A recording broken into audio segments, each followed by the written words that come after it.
Hello my dear friends, once again most welcome everyone. एक बार फिर से आप सभी दोस्तों का आज के हमारे सेशन में स्वागत है।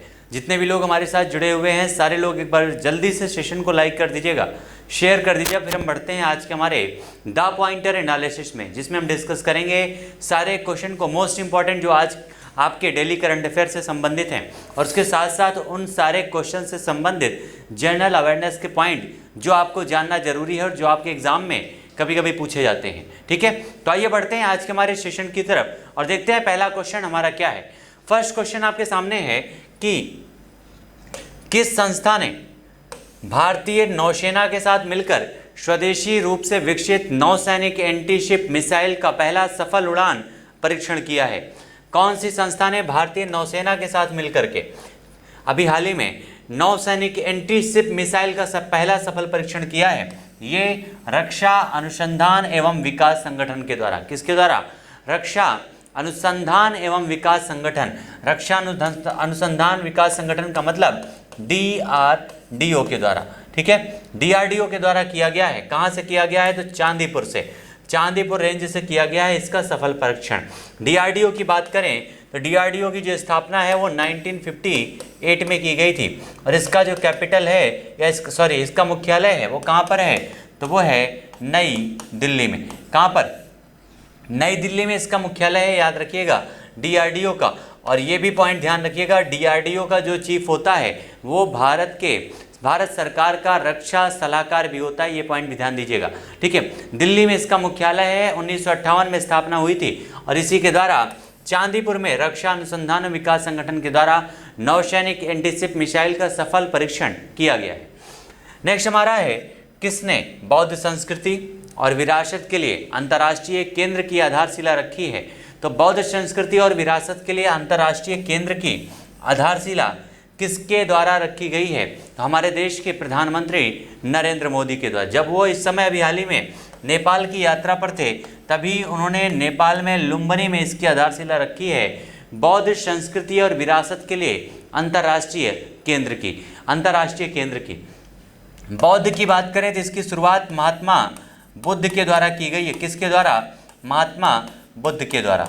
महात्मा बुद्ध के बारे में शॉर्ट इंट्रोडक्शन आपके सामने डिस्कस करेंगे, सारे पॉइंट को नोट कर लीजिएगा कॉपी में। महात्मा बुद्ध की बात करें तो महात्मा बुद्ध का जन्म हुआ था 563 BC में। 563 BC में जन्म हुआ था इनका।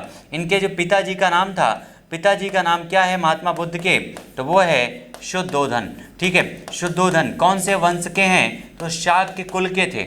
इनकी माता का नाम क्या है? तो इनकी माता का नाम है महामाया। महामाया माता का नाम है। कौन सी वंश की हैं? तो कोलीय वंश की थी। कौन सी? कोलीय वंश की थी महामाया। इनका पालन पोषण किसने किया है? तो प्रजापति गौतमी, जो इनकी मौसी थी, प्रजापति गौतमी इनकी जो मौसी थी, उन्हीं के द्वारा इनका पालन पोषण किया गया था महात्मा बुद्ध का। इनकी पत्नी का नाम क्या है? महात्मा बुद्ध की पत्नी का नाम है यशोधरा। यशोधरा है। इनका एक पुत्र था। इनके पुत्र का नाम क्या था? तो पुत्र का नाम है राहुल। पुत्र का नाम राहुल है। ज्ञान की प्राप्ति निरंजना नदी के किनारे हुई थी। ज्ञान की प्राप्ति कहाँ पर हुई थी? तो निरंजना नदी के किनारे। निरंजना या इसी को कहते हैं फाल्गु नदी। ठीक है, फाल्गु नदी के किनारे इनको ज्ञान की प्राप्ति हुई थी महात्मा बुद्ध को। उसके अलावा अगर हम बात करें महात्मा बुद्ध के पहले गुरु कौन थे? पहले गुरु कौन है महात्मा बुद्ध के? तो उनका नाम है अलार कलाम। क्या नाम है? अलार कलाम पहले गुरु थे, जिनसे उन्होंने सांख्य दर्शन की शिक्षा ली थी। सांख्य दर्शन की शिक्षा ली गई थी महात्मा बुद्ध के द्वारा। महात्मा बुद्ध से संबंधित और पॉइंट की बात करें तो 5 इनके दोस्त थे जो इनके साथ तपस्या करने गए थे, जिनका नाम है कौंडिन्य, महानामा, भादिया। ये सारे इनके दोस्त थे जो इनके साथ गए थे तपस्या करने के लिए। उसके अलावा महात्मा बुद्ध के बारे में बात करें तो इनका प्रतीक चिन्ह क्या है? तो इनके प्रतीक चिन्ह में इनके जन्म का चिन्ह है कमल। कमल इनके जन्म का चिन्ह है। उसके अलावा कमल के अलावा इनका गृह त्याग, यानी जब घर इन्होंने छोड़ा था तब उसका चिन्ह क्या है? तो वो है घोड़ा। घोड़ा जो है इनका गृह त्याग का चिन्ह है। और घर छोड़ के कहाँ पर गए थे? तो ज्ञान, यानी ज्ञान की प्राप्ति के लिए। तो ये जो आपका तपस्या कर रहे थे, ज्ञान की प्राप्ति कर रहे थे, उसका जो प्रतीक चिन्ह है वो है बोधि वृक्ष। बोधि वृक्ष। इनके उपदेश जो इन्होंने दिया था, पहला प्रवचन, पहला उपदेश जो इन्होंने दिया था, प्रथम उपदेश इनके द्वारा जो दिया गया था, उसका प्रतीक चिन्ह क्या है? तो वो है चक्र। याद रखिएगा, चक्र और मृग ये प्रतीक चिन्ह है। और साथ ही साथ इनकी मृत्यु का प्रतीक चिन्ह क्या है? तो मृत्यु का प्रतीक चिन्ह है यहाँ पर पद चिन्ह। कौन सा? पद चिन्ह जो है मृत्यु का प्रतीक है। और इनकी मृत्यु जब हुई कब थी? तो इनकी मृत्यु हुई थी 483 बीसी में, 483 बीसी में। ये सारे पॉइंट याद रखिएगा। देवरिया क्षेत्र में हुई थी, जो उस समय मल्ल महाजनपद के अंतर्गत आता था। किसमें? मल्ल महाजनपद के अंतर्गत आता था, देवरिया क्षेत्र में। ये सारे मोस्ट इंपॉर्टेंट पॉइंट है महात्मा बुद्ध से संबंधित। अब इससे ज़्यादा बताएंगे तो थोड़ा ज़्यादा हो जाएगा कुछ लोगों के लिए, ठीक है। लेकिन याद रखिएगा, ये जितने पॉइंट आपने लिखा है, ये सारे पॉइंट आपके एग्जाम में क्वेश्चन में हमेशा पूछे जाते हैं। और महात्मा बुद्ध से संबंधित संगीतियाँ, जो 4 संगीतियाँ हैं, उनसे भी आपके एग्जाम में क्वेश्चन आते हैं। फिर किसी दिन उन संगीतियों के बारे में चर्चा करेंगे पूरी डिटेल के साथ में, अच्छे से, कम टाइम में, पूरे नॉलेज के साथ में आपको सारी चीज़ें मिलेंगी। आंसर हो जाएगा नरेंद्र मोदी जी के द्वारा लुम्बिनी में संस्कृति, बौद्ध संस्कृति और विरासत के लिए अंतर्राष्ट्रीय केंद्र की आधारशिला रखी गई है। इस केंद्र का निर्माण किसके द्वारा किया गया है? तो अंतर्राष्ट्रीय बौद्ध संघ IBC न्यू दिल्ली के द्वारा जो है इसका निर्माण किया गया है। और अभी हाल ही में पोप फ्रांसिस के द्वारा संत घोषित किया गया है। किसको? तो देवशहायम पिल्लई को, देवशहायम पिल्लई को घोषित किया गया है। और ये इस उपाधि को प्राप्त करने वाले कौन से भारतीय हैं? तो ये पहले भारतीय बने हैं इस उपाधि को प्राप्त करने वाले, देवशहायम पिल्लई, ठीक है। नेक्स्ट अगर हम पॉइंट की बात करें तो किसने राष्ट्रीय स्टार्टअप सलाहकार परिषद की बैठक की अध्यक्षता की है? किसके द्वारा राष्ट्रीय स्टार्टअप सलाहकार परिषद की बैठक की अध्यक्षता की गई है? तो ये अध्यक्षता किया गया है किसके द्वारा? पीयूष गोयल के द्वारा। पीयूष गोयल के द्वारा ये अध्यक्षता की गई है। और ये कौन सी बैठक थी? तो चौथी बैठक। पीयूष गोयल क्या है? इस समय हमारे देश में औद्योगिक मंत्री कौन है? तो पीयूष गोयल है, औद्योगिक या फिर व्यापार मंत्री। व्यापार मंत्री, केंद्रीय मंत्री कौन है? तो पीयूष गोयल हैं, जिन्होंने इस चौथी बैठक की राष्ट्रीय स्टार्टअप सलाहकार परिषद की अध्यक्षता की है। नेक्स्ट हमारा, इस बैठक का आयोजन कहाँ पर किया गया है? तो इसका आयोजन नई दिल्ली यानी हमारे देश की राजधानी में किया गया है। इस बैठक का, इसकी चौथी बैठक का आयोजन। नेक्स्ट हमारा है बॉम्बे स्टॉक एक्सचेंज। किसको इसके द्वारा जो है किसे अपना अध्यक्ष नियुक्त किया गया है? बॉम्बे स्टॉक एक्सचेंज के द्वारा तो SS मुंद्रा को नियुक्त किया गया है बॉम्बे स्टॉक एक्सचेंज के द्वारा अपना नया अध्यक्ष। और रिजर्व बैंक ऑफ इंडिया ने किनको कार्यकारी निदेशक के रूप में नियुक्त किया है? RBI के द्वारा राजीव रंजन और क्षितिकांता पटनायक को। क्षितिकांता पटनायक को। RBI के बारे में अगर आपसे बात करें थोड़ा सा, RBI के बारे में कभी कभी आपके एग्जाम में क्वेश्चन पूछा जाता है। इनके बारे में अगर चर्चा करें तो सबसे पहले RBI का जो गठन है 1926 के यंग कमीशन, कौन सा? Young commission. उसके अलावा 1934 के अधिनियम के आधार पर, इस यंग कमीशन और 1934 के अधिनियम के आधार पर 1935 में RBI का गठन किया गया था। RBI का गठन किया गया था। इसके पहले जो अध्यक्ष थे उनका नाम क्या है? Sir Osborne Smith. Osborne Smith इसके पहले गवर्नर थे, याद रखिएगा, पहले गवर्नर थे।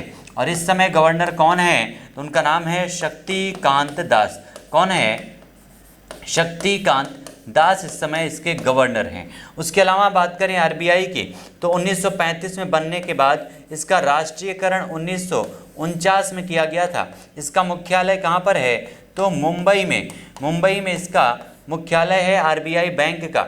RBI जो आपका है ये कितने देशों के बैंक के रूप में कार्य कर चुकी है? तो इंडिया और पाकिस्तान, 2 देशों के बैंकों के रूप में कार्य कर चुकी है RBI का कार्य क्या होता है? तो एक प्रकार से हमारे देश की रेगुलेटरी बॉडी है, जो हमारे देश में सारी मौद्रिक नीतियों का निर्धारण और उसका रेगुलेशन करती है। ठीक है, जितने भी बैंक हैं हमारे देश में उन सारे बैंकों को नियंत्रित करने का काम भी कौन करता है? तो RBI के द्वारा किया जाता है। और साथ ही साथ 1 रुपए की नोट को छोड़कर से सभी प्रकार की मुद्राओं और नोटों का संचालन भी आरबीआई के द्वारा किया जाता है। ये सारे पॉइंट याद रखिएगा, आरबीआई से संबंधित मोस्ट इंपॉर्टेंट पॉइंट है। अभी हाल ही में आरबीआई के द्वारा एक नई इंक संस्थान की जो है शुरुआत की गई है, आरबीआई के गवर्नर के द्वारा उसका उद्घाटन किया गया है, जिसका नाम क्या है, वर्णिका। कहाँ पर, तो बेंगलुरु में उस संस्थान की स्थापना की गई है। नेक्स्ट हमारा है, हाल ही में किस देश से संबंधित पूर्व क्रिकेटर एंड्रयू साइमंड्स का निधन हुआ है, तो ऑस्ट्रेलिया से जुड़े हुए हैं। और अंतर्राष्ट्रीय परिवार दिवस कब मनाया जाता है, 15 मई को मनाया जाता है। थीम क्या है, तो परिवार और शहरीकरण। ये दिवस कब मनाया गया है, तो वर्ष 1994 में 1994 में इसको मनाया गया है। यहाँ पर परिवार और शहरीकरण जिसका थीम रखा गया था। नेक्स्ट हमारा है, राष्ट्रीय डेंगू दिवस कब मनाया जाता है, तो 16 मई को। एडीज एजिप्टिस डेंगू वायरस की वजह से ये आपका रोग फैलता है। और शांति के साथ रहने का अंतर्राष्ट्रीय दिवस किस तारीख को मनाया जाता है, शांति के साथ रहने का, शांति के साथ 16 मई को, ठीक है।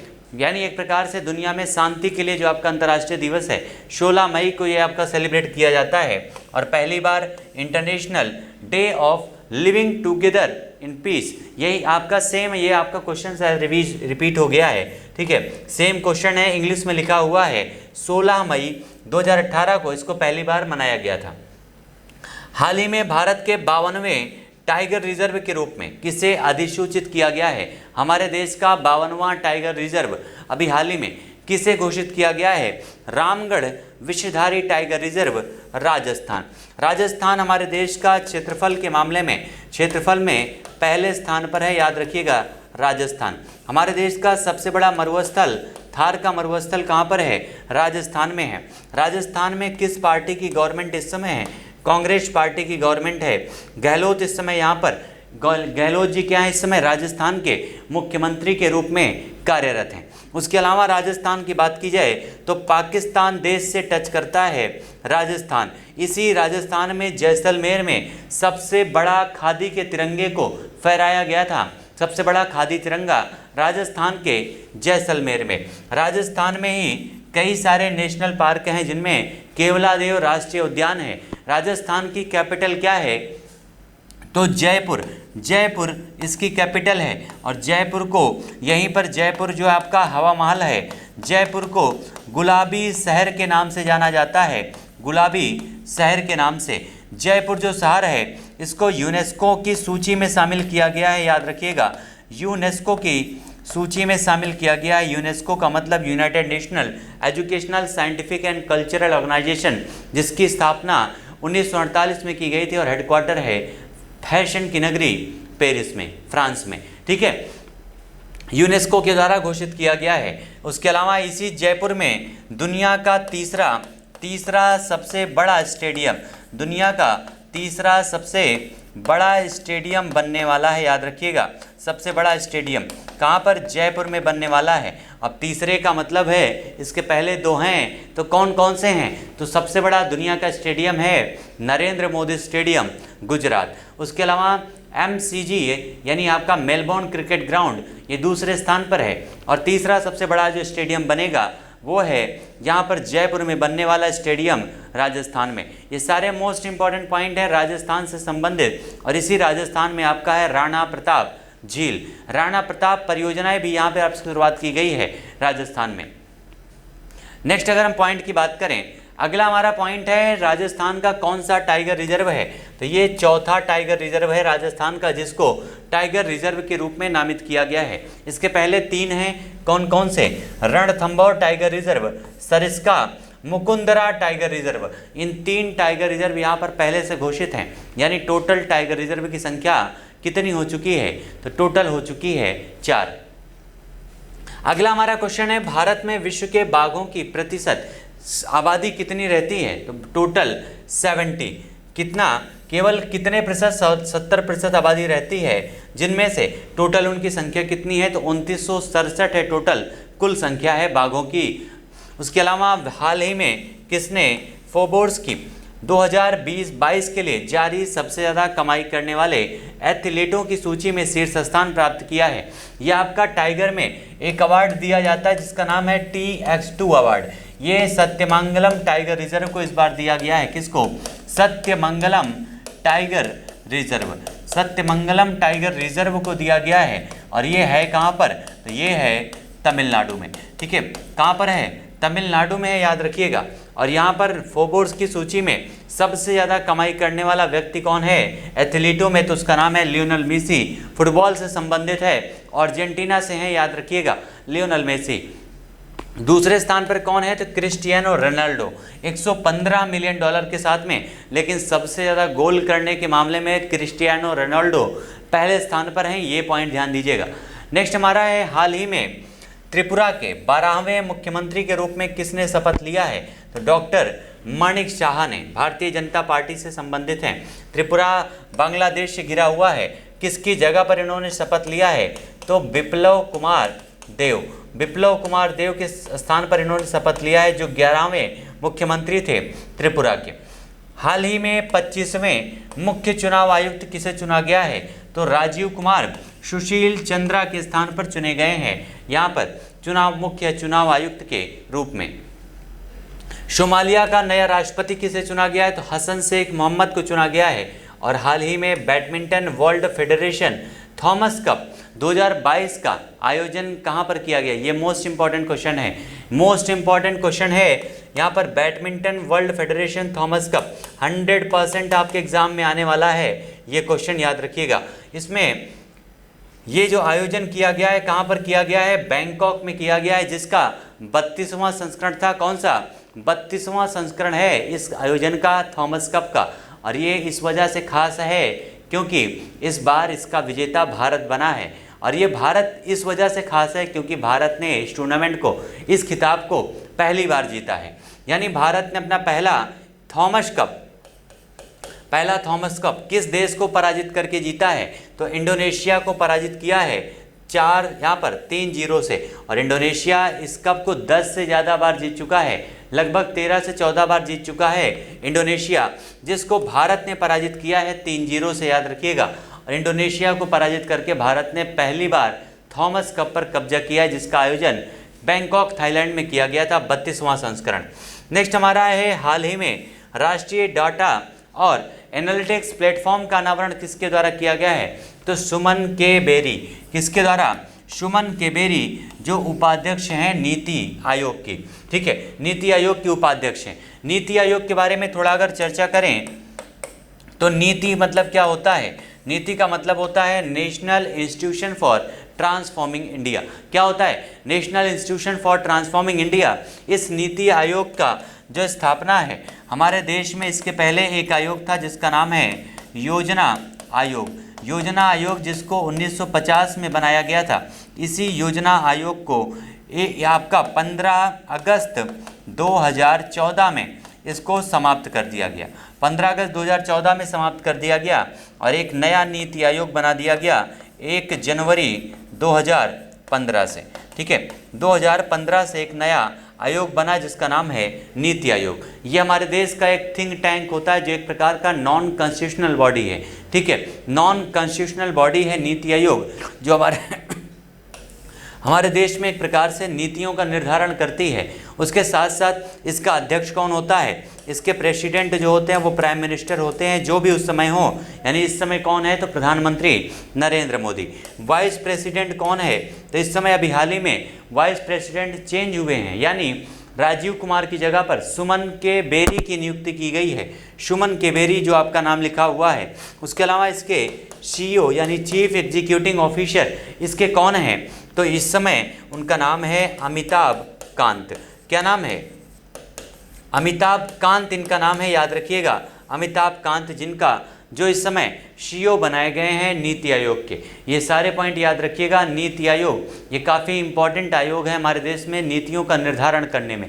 एक प्रकार से हमारे देश में जो भी नीतियाँ बनाई जाती हैं इसी के तहत बनाई जाती हैं, क्योंकि इसमें अलग अलग डिपार्टमेंट के मंत्रियों, कैबिनेट मिनिस्टर्स और साथ में अलग अलग डिपार्टमेंट, अलग अलग विषयों के विशेषज्ञों को भी इस समिति में शामिल किया जाता है। और साथ ही जितने राज्य हैं उन राज्यों के मुख्यमंत्रियों को भी इसमें सम्मिलित किया जाता है।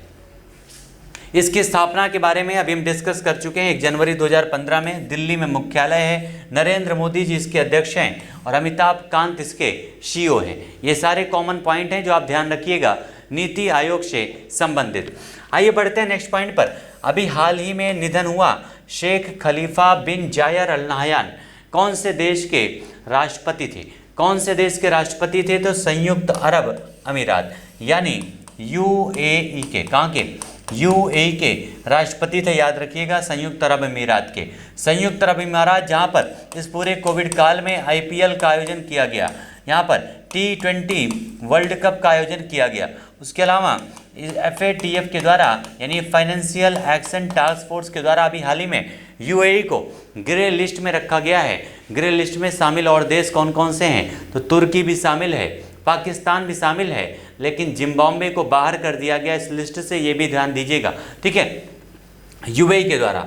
ये सारे पॉइंट याद रखिएगा। यूएई हमारा इस क्वेश्चन का हो जाएगा करेक्ट आंसर, जिसकी कैपिटल क्या है? तो इसकी कैपिटल है अबू धाबी। नेक्स्ट हमारा है हाल ही में नाइलिट केंद्र का उद्घाटन कहाँ पर किया गया है? तो नाइलिट केंद्र का उद्घाटन किया गया लेह लद्दाख में। लेह लद्दाख में। लद्दाख जो है हमारे देश में बनने वाला एक नया यूनियन टेरिटरी है, जिसको 2019 में जम्मू कश्मीर से अलग करके बनाया गया है, ठीक है, जम्मू कश्मीर से अलग करके बनाया गया है। इसी लद्दाख में आपका पहला केंद्रीय विश्वविद्यालय का निर्माण करने के लिए इसका जो है बजट पास किया गया है। पहला केंद्रीय विश्वविद्यालय कहाँ पर बनेगा? किस केंद्र शासित प्रदेश में? तो लद्दाख में बनाया जाएगा। ये सारे पॉइंट याद रखिएगा, ठीक है। मोस्ट इंपॉर्टेंट है, लद्दाख एक नया यूनियन टेरिटरी है और लद्दाख से बनने वाला हर एक पॉइंट आपके एग्जाम के लिए इंपॉर्टेंट है, ठीक है। आइए बढ़ते हैं नेक्स्ट पॉइंट पर। एनालिट केंद्र का उद्घाटन किसने किया है? तो ये किया गया है अश्विनी वैष्णव के द्वारा। अश्विनी वैष्णव के द्वारा इसका उद्घाटन किया गया है। और लद्दाख केंद्र शासित प्रदेश के वर्तमान राज्यपाल कौन है? तो उनका नाम है RK माथुर। क्या नाम है? तो उनका नाम RK माथुर है, याद रखिएगा, जिनके द्वारा इसका स्थापना की गई। ये इसके जो राज्यपाल हैं RK माथुर। जब आपको पता है लद्दाख और जम्मू कश्मीर जब ये दोनों अलग हुए थे, लद्दाख और जम्मू कश्मीर, तो इसमें लद्दाख में RK माथुर और जम्मू कश्मीर में इस समय कौन है? तो उनका नाम क्या है? मनोज सिन्हा उनका नाम है, याद रखिएगा, ठीक है। क्या नाम है? मनोज सिन्हा जी इस समय यहाँ पर जम्मू कश्मीर के उपराज्यपाल हैं। ये पॉइंट मोस्ट इंपॉर्टेंट है, सारे पॉइंट ध्यान दीजिएगा, लद्दाख और जम्मू कश्मीर से संबंधित। नेक्स्ट हमारा है संयुक्त राष्ट्र का पहला अंतर्राष्ट्रीय पादप स्वास्थ्य दिवस हाल ही में कब मनाया गया है? तो 12 मई 2022 को सेलिब्रेट किया गया है अंतर्राष्ट्रीय पादप स्वास्थ्य दिवस। उसके अलावा हाल ही में पहला अतुल्य भारत अंतर्राष्ट्रीय क्रूज सम्मेलन 2022 का आयोजन कहाँ पर किया गया है? तो ये मुंबई महाराष्ट्र में इसका आयोजन किया गया है अंतर्राष्ट्रीय क्रूज सम्मेलन का। मुंबई भारत की औद्योगिक राजधानी है। मुंबई भारत की औद्योगिक राजधानी है। इसके साथ साथ मुंबई में कई सारे संस्थानों की, जैसे RBI का मुख्यालय है मुंबई में, ठीक है। उसके अलावा मुंबई में एक प्रकार से महाराष्ट्र में एक मुंबई हाई नाम का स्थल है। मुंबई हाई नाम का स्थल है जो पेट्रोलियम के लिए प्रसिद्ध है। इसी मुंबई में इस समय मुख्यमंत्री हैं महाराष्ट्र के इस समय उद्धव ठाकरे, ठीक है। उद्धव ठाकरे इस समय मुख्यमंत्री हैं। महाराष्ट्र की कैपिटल है मुंबई और महाराष्ट्र में आपके कई सारे पर्यटन स्थल भी हैं, याद रखिएगा, ठीक है। कई सारे पर्यटन स्थल हैं, अजंता एलोरा एलिफेंटा की गुफाएं हैं। ये आपका राष्ट्रकूट शासकों से संबंधित है। ये कई सारे मंदिरों का निर्माण किया गया है। उसके अलावा इसी मुंबई में एक जगह है जिसका नाम है नासिक। यहाँ पर कुंभ मेले का आयोजन किया जाता है, याद रखिएगा। और आपको पता है कुंभ मेले का आयोजन हमारे देश में 4 स्थलों पर होता है, प्रयागराज, हरिद्वार, उज्जैन और नासिक में, ठीक है। नेक्स्ट हमारा है पहले अतुल्य भारत अंतर्राष्ट्रीय क्रूज सम्मेलन। पहला अतुल्य भारत अंतर्राष्ट्रीय क्रूज सम्मेलन को किसने संबोधित किया है? तो ये किसके द्वारा संबोधित किया गया है? गंगापुरम किशन रेड्डी के द्वारा। ये पर्यटन मंत्रालय के द्वारा जो है, पर्यटन मंत्रालय से जुड़े हुए हैं और इन्हीं के द्वारा अतुल्य भारत अंतर्राष्ट्रीय क्रूज सम्मेलन का आयोजन किया गया है। और पहली इलेक्ट्रिक बस, अभी हाल ही में पहली इलेक्ट्रिक बस EKAE9 का अनावरण किसके द्वारा किया गया है? तो ये EKA यानी पिनकल इंडस्ट्रीज की सहायक कंपनी है, उसी के द्वारा इसका अनावरण किया गया है। और skill India innovation centre, most important question है, स्किल इंडिया इनोवेशन सेंटर अभी हाल ही में कहाँ पर स्थापित किया जाएगा? तो ये वाराणसी में, उत्तर प्रदेश में स्थापित किया जाएगा। वाराणसी, उत्तर प्रदेश में। वाराणसी ये दुनिया का दूसरा सेकंड सबसे पुराना शहर है। उसके अलावा हमारे देश के प्राइम मिनिस्टर जी का संसदीय क्षेत्र है, याद रखिएगा, वाराणसी। उसके अलावा अभी हाल ही में वाराणसी में काशी विश्वनाथ कॉरिडोर, कौन सा? काशी विश्वनाथ कॉरिडोर की स्थापना की गई हमारे देश में, प्रधानमंत्री जी के द्वारा इसका उद्घाटन किया गया है। साथ में जो अभी हाल ही में आपका एक मस्जिद है जिनका नाम है ज्ञानवापी मस्जिद, ये चर्चा में है, काफ़ी आपके एग्जाम में भी पूछा जा सकता है। तो ये भी कहाँ पर है? तो इसी वाराणसी में है। इसी वाराणसी में एक रुद्राक्ष कन्वेंशन सेंटर का उद्घाटन किया गया है। कौन सा? रुद्राक्ष कन्वेंशन सेंटर का उद्घाटन कहाँ पर है? तो इसी वाराणसी में किया गया है, जिसका निर्माण जापान के द्वारा किया गया था। कहाँ पर? तो वाराणसी में। सारे इंपॉर्टेंट पॉइंट याद रखिएगा। वाराणसी से संबंधित उत्तर प्रदेश में स्थित है वाराणसी, याद रखिएगा। जिसका उद्देश्य क्या है? तो इस संस्थान का, इसका उद्देश्य क्या है? तो इसका उद्देश्य है प्रवासी रोजगार के लिए कुशल कार्यबल को तैयार करना। ठीक है, प्रवासी रोजगार के लिए कुशल कार्यबल को तैयार करना इसका प्रमुख उद्देश्य है। नेक्स्ट हमारा पॉइंट है, हाल ही में मध्य प्रदेश स्टार्टअप नीति का शुभारंभ। हाल ही में मध्य प्रदेश स्टार्टअप नीति का प्रारंभ किसके द्वारा किया गया है? मध्य प्रदेश स्टार्टअप नीति का शुभारंभ किसके द्वारा हुआ है? तो प्रधानमंत्री नरेंद्र मोदी जी के द्वारा इसका उद्घाटन किया गया है। किसके द्वारा? हमारे देश के प्राइम मिनिस्टर के द्वारा। कहाँ पर? मध्य प्रदेश में इसका उद्घाटन किया गया है। मध्य प्रदेश की बात करें तो मध्य प्रदेश एक प्रकार से हमारे देश का दूसरा सबसे बड़ा क्षेत्रफल वाला राज्य है। मध्य प्रदेश में सबसे ज़्यादा नेशनल पार्क हैं। मध्य प्रदेश सबसे ज़्यादा वनावरण वाला जो है क्षेत्रफल वाला राज्य है। मध्य प्रदेश में उज्जैन में कुंभ मेले का आयोजन किया जाता है। मध्य प्रदेश में एक जगह है इंदौर, जो 5 वर्षों से लगातार सबसे स्वच्छ शहर बना हुआ है। मध्य प्रदेश में भीमबेटका नाम का एक पाषाणकालीन स्थल है। मध्य प्रदेश में लिखैया नाम का एक पाषाणकालीन स्थल है। ये सारे मध्य प्रदेश से संबंधित हैं। मध्य प्रदेश के मुख्यमंत्री शिवराज सिंह चौहान हैं। मध्य प्रदेश की कैपिटल क्या है? तो भोपाल इसकी कैपिटल है। और यही मध्य प्रदेश में ड्रोन स्कूल खोलने की घोषणा की गई है। ठीक है, ड्रोन स्कूल खोलने की घोषणा की गई है। कहाँ पर? मध्य प्रदेश में। और आंसर हो जाएगा प्रधानमंत्री नरेंद्र मोदी। और हाल ही में खोले गए दुनिया के सबसे लंबे सस्पेंशन पुल, वर्ल्ड लार्जेस्ट सस्पेंशन ब्रिज का नाम क्या रखा गया है? तो इसका नाम है स्काई ब्रिज 721। Sky bridge 721। 721 का मतलब है ये इसकी लंबाई एक प्रकार से है, इसको नाम में इसके जोड़ दिया गया है। इसकी टोटल लंबाई 721 मीटर है, याद रखिएगा। ये आपका जो ब्रिज है स्काई ब्रिज 721 मीटर का, ये कहाँ पर है? तो चेक गणराज्य में स्थित है ये आपका ब्रिज। ये वही चेक गणराज्य है जिसको अभी हाल ही में रशिया के स्थान पर, रशिया को जो आपका यूनाइटेड नेशन का जो मानवाधिकार परिषद है उसमें से बाहर करके किस नए देश को शामिल किया गया है? तो उसका नाम है चेक गणराज्य। नेक्स्ट पॉइंट पे अगर हम बात करें तो हाल ही में स्पाइस जेट ने किसके साथ मिलकर को ब्रांडेड क्रेडिट कार्ड को लॉन्च किया है? किसके साथ मिलकर के? तो एक्सिस बैंक के साथ मिलकर के को ब्रांडेड क्रेडिट कार्ड को लॉन्च किया गया है स्पाइस जेट के द्वारा। और हाल ही में भारतीय उद्योग परिसंघ के अध्यक्ष के रूप में किसको चुना गया है? संजीव बजाज को चुना गया है। इसकी स्थापना कब की गई है? भारतीय उद्योग परिसंघ की तो 1985 में। मुख्यालय कहाँ पर है? तो नई दिल्ली में इसका मुख्यालय है। हाल ही में प्लम्बेक्स इंडिया, कौन सा? प्लम्बेक्स इंडिया प्रदर्शनी का आयोजन कहाँ पर हुआ है? तो नई दिल्ली में इसका आयोजन किया गया है। इस प्रदर्शनी में भारत टैप पहल और निर्मल जल प्रयास का शुभारंभ किया है। निर्मल जल प्रयास किसके द्वारा किया गया है? तो हरदीप सिंह पुरी के द्वारा इस दोनों पहल का शुभारंभ किया गया, भारत टैप पहल और निर्मल जल प्रयास। ये आपका दोनों पहल शुरुआत की गई, शुभारंभ किया गया है हरदीप सिंह पुरी के द्वारा। और अभी हाल ही में वैशाख दिवस या बुद्ध पूर्णिमा दिवस किस तारीख को मनाया जाता है? तो ये 16 मई को सेलिब्रेट किया जाता है ये आपका दिवस। इस दिवस के अवसर पर प्रधानमंत्री नरेंद्र मोदी ने कौन से देश की यात्रा की है? तो बुद्ध पूर्णिमा के दिन नेपाल की यात्रा की है। वहाँ पर लुम्बिनी में एक संस्थान के बुद्ध धर्म से संबंधित, बौद्ध धर्म से संबंधित एक संस्थान की भी आधारशिला रखी गई है।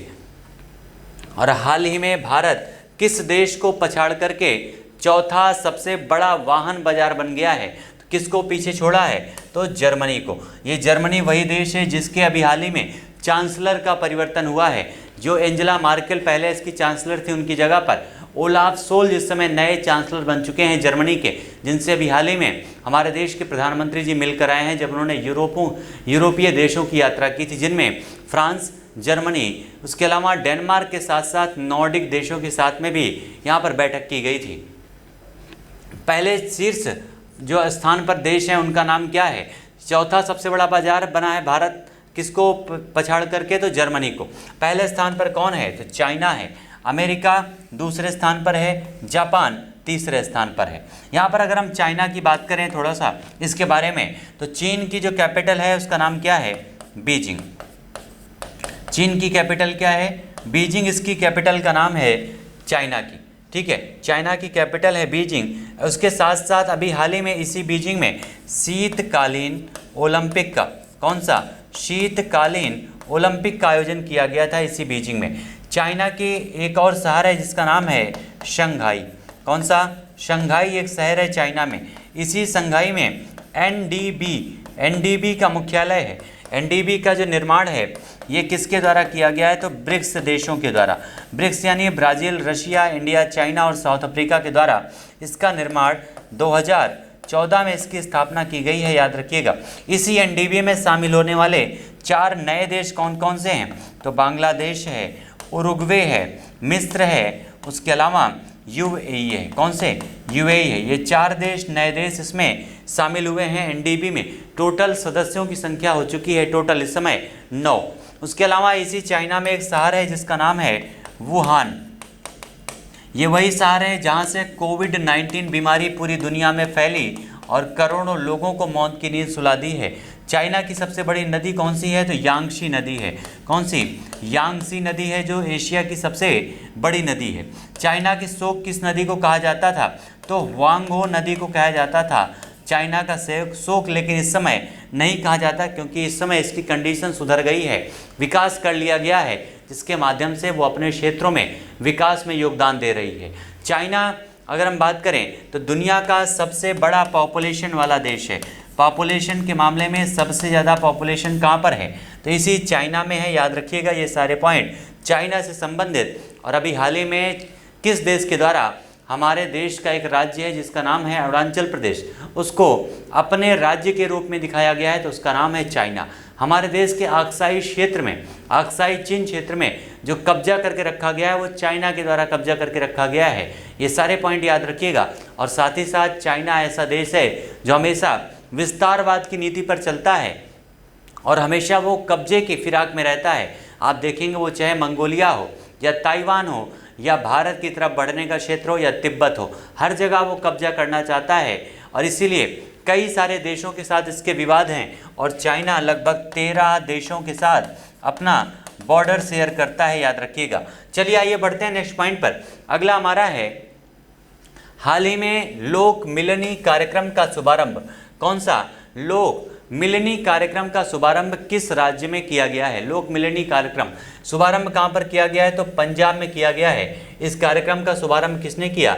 तो यहाँ के मुख्यमंत्री भगवंत मान ने। आपको पता है पंजाब जो है इसकी कैपिटल क्या है? तो पंजाब की कैपिटल है चंडीगढ़। अभी हाल ही में पंजाब में हुआ था चुनाव जिसमें आम आदमी पार्टी ने 117 विधानसभा सीटों में से 92 सीटों पर विजय प्राप्त किया है और इसी के साथ भगवंत मान आम आदमी पार्टी से यहाँ पर मुख्यमंत्री बन चुके हैं पंजाब में, ठीक है, पंजाब में। इसके साथ ही जो आम आदमी पार्टी है इसकी गवर्नमेंट एक राज्य और एक केंद्र शासित प्रदेश यानी दिल्ली और पंजाब में इसकी सरकार हो चुकी है। और इसके संस्थापक कौन थे आम आदमी पार्टी के? तो अरविंद केजरीवाल, ठीक है। नेक्स्ट हमारा है विश्व रक्तचाप दिवस किस तारीख को मनाया गया है? तो ये 17 मई को सेलिब्रेट किया गया है। ये पंजाब वही क्षेत्र है जहाँ पर हमारे देश के प्रधानमंत्री जी उनकी सुरक्षा को खतरा हुआ था, उनकी सुरक्षा में चूक हुई थी। ये पंजाब वही क्षेत्र है जहाँ पर अमृतसर का जो आपका जलियांवाला बाग है हत्याकांड हुआ था 13 अप्रैल 1919 में, जिसको 2019 में अभी हाल ही में 2 वर्ष पहले 100 वर्ष पूरे हुए हैं इस घटना के। और इसी में आपके जलियांवाला बाग के एक रूप में एक नए संस्थान की वहाँ पर स्थापना की गई है। किसके द्वारा? तो वहाँ के इसके पहले जो मुख्यमंत्री थे अमरिंदर सिंह, पूर्व मुख्यमंत्री के द्वारा किया गया था। नेक्स्ट हमारा है विश्व रक्तचाप दिवस कब मनाया जाता है? 17 मई को। और वर्ल्ड हाइपरटेंशन डे, ये आपका 2022 का विषय क्या है?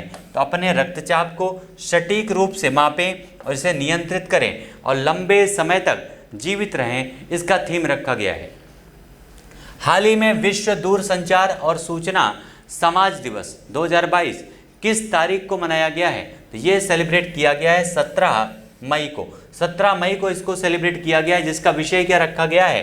तो वृद्ध व्यक्तियों और स्वस्थ उम्र बढ़ने के लिए डिजिटल तकनीकी इस बार की इसकी थीम रखी गई है इस आपके दिवस की। और हाल ही में फ्रांस का प्रधानमंत्री कौन बना है? Elizabeth born. राष्ट्रपति कौन बन गया है फिर से? तो इमैनुअल मैक्रो। याद रखिएगा किसके स्थान पर ये बने हैं? तो जीन कॉस्टेक्स के स्थान पर बने हैं फ्रांस के नए प्रधानमंत्री। सेंट्रल कोलफील्ड लिमिटेड के नए निदेशक के रूप में किसको नियुक्त किया गया है?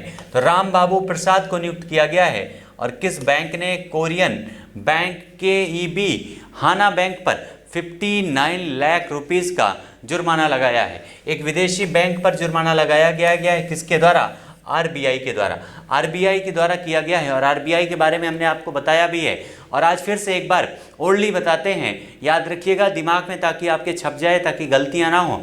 RBI का जो गठन है यंग कमीशन 1926 और 1934 के अधिनियम के आधार पर 1935 में किया गया था। इसके पहले गवर्नर ऑसबर्न स्मिथ थे। इस समय गवर्नर कौन है? तो शक्तिकांत दास हैं। भारत और पाकिस्तान दो देशों के बैंकों के रूप में इसने काम किया है, जिसका राष्ट्रीयकरण 1949 में किया गया था। भारत में मौद्रिक नीतियों का निर्धारण और सारे जो मौद्रिक नीतियों से जुड़े हुए संस्थान हैं, उन संस्थाओं पर रेगुलेशन का काम RBI के द्वारा किया जाता है। और 1 रुपए की नोट को छोड़कर सभी प्रकार की मुद्राएं और नोटों का संचालन भी RBI के द्वारा होता है। ठीक है, ये सारे पॉइंट याद रखिएगा RBI से संबंधित। और फ्रांस की पहली महिला प्रधानमंत्री के रूप में किसे नियुक्त किया गया है? तो ये आपका अभी हम डिस्कस कर चुके हैं पहले जस्ट। और ISSF जूनियर विश्व कप 2022 में कौर और सामरा ने कौन सा पदक जीता है? तो इन दोनों लोगों ने जीता है स्वर्ण पदक। ठीक है, स्वर्ण पदक जीता है। नेक्स्ट हमारा है किस संस्थान के वैज्ञानिकों के द्वारा नैनो बोट्स बनाया गया है? किसके द्वारा? नैनो बोट्स का निर्माण किसके द्वारा किया गया है? तो IISc बेंगलुरु के द्वारा किया गया है। IISc बेंगलुरु के द्वारा इसको बनाया गया है नैनो बोट्स को। और किस मंत्रालय ने अपने अधिकारियों की क्षमता और बढ़ाने के लिए इंडियन स्कूल ऑफ बिजनेस के साथ में साझेदारी की है? तो ये साझेदारी किया गया है कौशल विकास और उद्यमिता मंत्रालय के द्वारा। कौशल विकास और उद्यमिता मंत्रालय के द्वारा किया गया है। उबर कप 2022 किसने जीता है? तो दक्षिण कोरिया ने। ठीक है, उबर कप आपका जीत लिया है किसने? दक्षिण कोरिया ने। थॉमस कप किसने जीत लिया है? तो भारत ने। दोनों का आयोजन एक ही जगह पर किया गया था, याद रखिएगा। कहाँ पर? तो यहाँ पर। यह आपका जो उबर कप है और थॉमस कप एक प्रकार से आप कह सकते हैं कि महिला और पुरुष का कप है। ठीक है, एक आपका महिलाओं का है तो दूसरा पुरुष का है। और इस बार भारत ने इंडोनेशिया को 3-0 से पराजित करके थॉमस कप पर विजय प्राप्त की है पहली बार। ये आपने इतिहास रचा है भारत ने, याद रखिएगा, इसलिए क्वेश्चन काफ़ी इंपॉर्टेंट बनता है। नेक्स्ट हमारा है किसको ब्रिटेन का प्रतिष्ठित Commander of the Order of the British Empire CBE award से सम्मानित किया गया है? तो अजय गोपी किशन पीरामल को। अजय गोपी किशन पीरामल को। और विश्व एड्स वैक्सीन प्रतिवर्ष कब मनाया जाता है? तो ये काफ़ी इंपॉर्टेंट आपके दिवस हैं। 18 मई को इसको सेलिब्रेट किया जाता है। कब मनाया जाता है? 18 मई को इसका आयोजन किया जाता है। नेक्स्ट हमारा है कौन सा राज्य 12वीं हॉकी इंडिया सीनियर महिला राष्ट्रीय चैंपियनशिप 2022 का विजेता है? ठीक है, तो कौन सा है? तो वो है उड़ीसा। उड़ीसा यानी उड़ीसा की कैपिटल क्या है? तो भुवनेश्वर। भुवनेश्वर है उड़ीसा की कैपिटल, याद रखिएगा। उसके अलावा उड़ीसा के मुख्यमंत्री कौन है? तो उनका नाम है नवीन पटनायक। नवीन पटनायक मुख्यमंत्री हैं। इसी उड़ीसा में एक आपका कोणार्क का सूर्य मंदिर है। कोणार्क का सूर्य मंदिर कहाँ पर है? इसी उड़ीसा में है। इसी में आपका लिंगराज मंदिर है। लिंगराज मंदिर भुवनेश्वर में। इसी उड़ीसा में कलिंगा स्टेडियम है, कौन सा, कलिंगा स्टेडियम इसी उड़ीसा में है। ये सारे पॉइंट याद रखिएगा, मोस्ट इंपॉर्टेंट हैं उड़ीसा के बारे में। और यही उड़ीसा के द्वारा ही 12वीं हॉकी इंडिया सीनियर महिला राष्ट्रीय चैंपियनशिप 2022 को जीता गया है। किस राज्य को पराजित किया है उड़ीसा ने, तो कर्नाटका को पराजित किया है, याद रखिएगा। इसका आयोजन कहाँ पर किया गया है, तो भोपाल में मध्य प्रदेश में इसका आयोजन किया गया था, इस आपके चैंपियनशिप का। नेक्स्ट हमारा क्वेश्चन है, किस केंद्र शासित प्रदेश के उपराज्यपाल अनिल बैजल ने अभी हाल ही में अपने पद से इस्तीफा दे दिया है। अनिल बैजल ने, तो ये कहाँ के राज्यपाल थे, उपराज्यपाल थे, तो दिल्ली के उपराज्यपाल थे, याद रखिएगा। और इन्होंने अपने पद से दे दिया है इस्तीफा।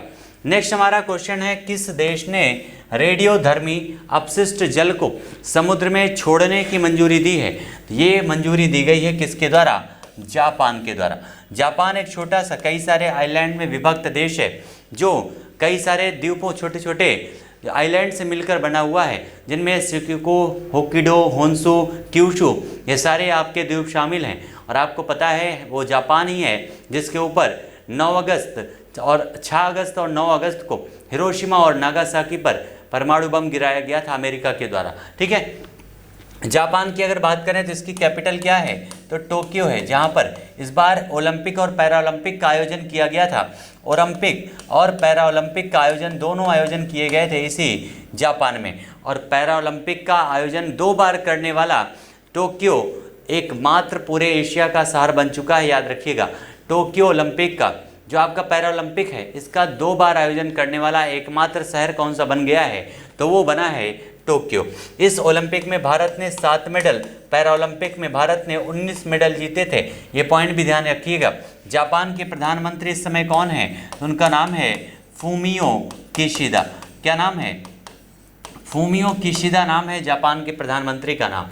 जापान मालाबार युद्धाभ्यास में भाग लेता है और साथ ही साथ भारत और जापान के बीच में जाइमैक्स, जापाड और धर्म गार्जियन जैसे युद्धाभ्यासों का भी आयोजन किया जाता है। अभी हाल ही में जापान के टोक्यो में क्वाड सम्मेलन का आयोजन किया गया था। चौथी क्वाड सम्मेलन का आयोजन व्यक्तिगत रूप से किया गया था। और जापान के द्वारा किस परमाणु संयंत्र से अपशिष्ट जल को समुद्र में छोड़ने की मंजूरी दी गई है, कौन से परमाणु संयंत्र से, तो फुकुशिमा दाइची परमाणु ऊर्जा संयंत्र से ये मंजूरी दी गई है। यह जल किस महासागर में छोड़ा जाएगा, तो प्रशांत महासागर में। सिंपल सी बात है, प्रशांत महासागर में, क्योंकि जापान की अवस्थिति ही वहीं पर है, ठीक है। जापान की जो स्थिति है, लोकेशन है, वो प्रशांत महासागर में ही है, इसलिए इस जल को कहाँ पर छोड़ा जाएगा, तो प्रशांत महासागर में। और तालिबान के द्वारा किस देश में संयुक्त राष्ट्र सहायता मिशन की महिला स्टाफ सदस्यों को हिजाब पहनने का आदेश दिया गया है। संयुक्त राष्ट्र सहायता मिशन की महिला स्टाफ सदस्यों को कहाँ पर, तो अफगानिस्तान में ये आपका आदेश जारी हुआ है, किसके द्वारा, तालिबानियों के द्वारा। आपको पता है ये तालिबान गवर्नमेंट इस समय पूरी अफगानिस्तान में है, यानी आतंकियों की सरकार है अफगानिस्तान में। और तालिबानियों में मुल्ला हसन आखुंद जो हैं वो इस समय अफगानिस्तान के हेड बने हुए हैं, याद रखिएगा, ठीक है। यानी पूरी तरह से आतंकवादियों के हाथ में है अफगानिस्तान, जिसकी कैपिटल क्या है, तो है इसकी कैपिटल काबुल, ठीक है। काबुल इसकी कैपिटल है। नेक्स्ट हमारा है, भारती एयरटेल ने किसको फिर से एमडी और सीईओ के रूप में नियुक्त किया है, तो गोपाल विट्टल को 5 वर्षों के लिए इनकी नियुक्ति की गई है। और किसको, अमेरिका की राष्ट्रीय विज्ञान एकेडमी के लिए चुना गया है। राष्ट्रीय विज्ञान एकेडमी के लिए डॉक्टर कमल बावा को। जब किसी भी भारतीय व्यक्ति की नियुक्ति किसी अंतर्राष्ट्रीय संस्थान में होती है तो ये क्वेश्चन आपके एग्जाम के लिए काफ़ी इंपॉर्टेंट बनता है। और यहाँ पर डॉक्टर कमल बावा की नियुक्ति की गई है यहाँ पर अमेरिका के राष्ट्रीय विज्ञान एकेडमी में। ये सारे मोस्ट इंपॉर्टेंट पॉइंट थे। यहाँ पर जितने भी पॉइंट अभी हम डिस्कस कर रहे हैं अपने करंट अफेयर से संबंधित याद रखिएगा। और जिन लोगों ने अभी तक सेशन को लाइक नहीं किया, एक बार सेशन को लाइक जरूर कर दीजिएगा। नेक्स्ट हमारा है, कहाँ पर सुपोषित माँ अभियान के दूसरे चरण की शुरुआत की गई है, तो कोटा में शुरुआत की गई है। कोटा कहाँ पर है, तो ये कोटा है राजस्थान में, ठीक है। कोटा कहाँ पर है, राजस्थान में। और यहीं से बिलोंग करते हैं हमारे लोकसभा के स्पीकर ओम बिरला जी, ठीक है। यहीं से आपके हैं ओम बिरला जी, याद रखिएगा, कोटा से। और यहीं कोटा में शुरुआत की गई सुपोषित माँ अभियान का द्वितीय चरण। नेक्स्ट हमारा है, Bangari Mathai forest champion award 2022 का विजेता कौन बन गया है? तो सेसिल नदजेबेट बने हैं। और ये इस कांस फिल्म महोत्सव की शुरुआत कहाँ पर की गई है? तो फ्रांस में किया गया है। फ्रांस की कैपिटल क्या है? तो फ्रांस की कैपिटल है पेरिस। राष्ट्रपति कौन है? तो राष्ट्रपति हैं इमैनुअल मैक्रो। कौन है? इमैनुअल मैक्रो हैं। ये इमैनुअल मैक्रो। पेरिस को क्या कहा जाता है? तो फैशन की नगरी कही जाती है, याद रखिएगा, फैशन की नगरी के नाम से जाना जाता है। इसी पेरिस में 2024 में ओलंपिक का आयोजन किया जाएगा 2024 में। और अभी हाल ही में फ्रांस से ही हमारे देश के प्राइम मिनिस्टर होकर वापस आए हैं। फ्रांस की उन्होंने यात्रा की थी, अपने जो समकक्ष हैं वहाँ के जिस समय राष्ट्रपति हैं जिनका नाम है इमैनुअल मैक्रो, उनके साथ उनकी मीटिंग भी आयोजित की गई थी। नेक्स्ट हमारा है फ्रांस में इस फिल्म महोत्सव के कौन से संस्करण का शुभारंभ हुआ है? तो 75वें संस्करण का शुभारंभ किया गया है, जिसमें कि इंडिया पवेलियन का उद्घाटन किसके द्वारा किया गया भैया? इस फिल्म महोत्सव में इंडिया पवेलियन का उद्घाटन किसने किया है? तो अनुराग ठाकुर के द्वारा। ठीक है, युवा एवं खेल मंत्रालय के इस समय मंत्री हैं अनुराग ठाकुर, जिनके द्वारा इस पवेलियन का उद्घाटन किया गया है। और किस विमान का हवा में इंजन रीलाइट परीक्षण, इंडियन रीलाइट परीक्षण सफलतापूर्वक किया गया है? तो उसका नाम क्या है? हंसा एनजी विमान का, हंसा एनजी विमान का। और महिला विश्व मुक्केबाजी चैंपियनशिप में स्वर्ण पदक जीता है किसने? निकाहत जरीन ने। निकाहत जरीन ने जीता है स्वर्ण पदक को। और इस चैंपियनशिप में स्वर्ण पदक किसको हरा करके उन्होंने जीता है? तो जितपोंग जुतामाश को। कहाँ से हैं? तो थाईलैंड से हैं। किस वर्ग में जीता है? तो 52 किलोग्राम वर्ग में। और उसके अलावा भारतीय मुक्केबाजों में चैंपियनशिप में कांस्य पदक किसने जीता है? तो कांस्य पदक जीता है मनीषा मौन और परवीन हुड्डा ने। मनीषा मौन और परवीन हुड्डा के द्वारा ये जीता गया है कांस्य पदक। और किसने न्यू डेवलपमेंट बैंक के बोर्ड ऑफ गवर्नर्स की वार्षिक बैठक की अध्यक्षता किया है? न्यू गवर्नर्स, यहाँ पर आपके वार्षिक बैठक की अध्यक्षता किसने किया है? तो हमारे देश की वित्त मंत्री निर्मला सीतारमण के द्वारा इसकी अध्यक्षता की गई है। कौन से बैंक की? तो न्यू डेवलपमेंट बैंक यानी एनडीबी की। एनडीबी के बारे में अभी हमने आपके सामने चर्चा भी किया कि एनडीबी की स्थापना ब्रिक्स देशों के द्वारा हुई थी 2014 में। ब्रिक्स मतलब ब्राज़ील, रशिया, इंडिया और चाइना और साउथ अफ्रीका। और साथ ही साथ अभी हाल ही में 4 नए सदस्य देश इसमें शामिल हुए हैं एनडीबी में। कौन कौन से हैं? तो यूएई है, उरुग्वे है, बांग्लादेश है और साथ साथ मिस्र है। ये चारों नाम याद रखिएगा, मोस्ट इंपॉर्टेंट है। इसका हेडक्वार्टर कहाँ पर है? तो संघाई में है। ठीक है, नेक्स्ट हमारा है इस बैंक के बोर्ड ऑफ गवर्नर्स की कौन सी वार्षिक बैठक थी? तो ये 7वीं बैठक थी, जिसमें वीडियो कॉन्फ्रेंसिंग के माध्यम से इसका आयोजन किया गया था। और किस मंत्रालय के द्वारा circular economy in municipal solid and liquid waste पर रिपोर्ट लॉन्च की गई है?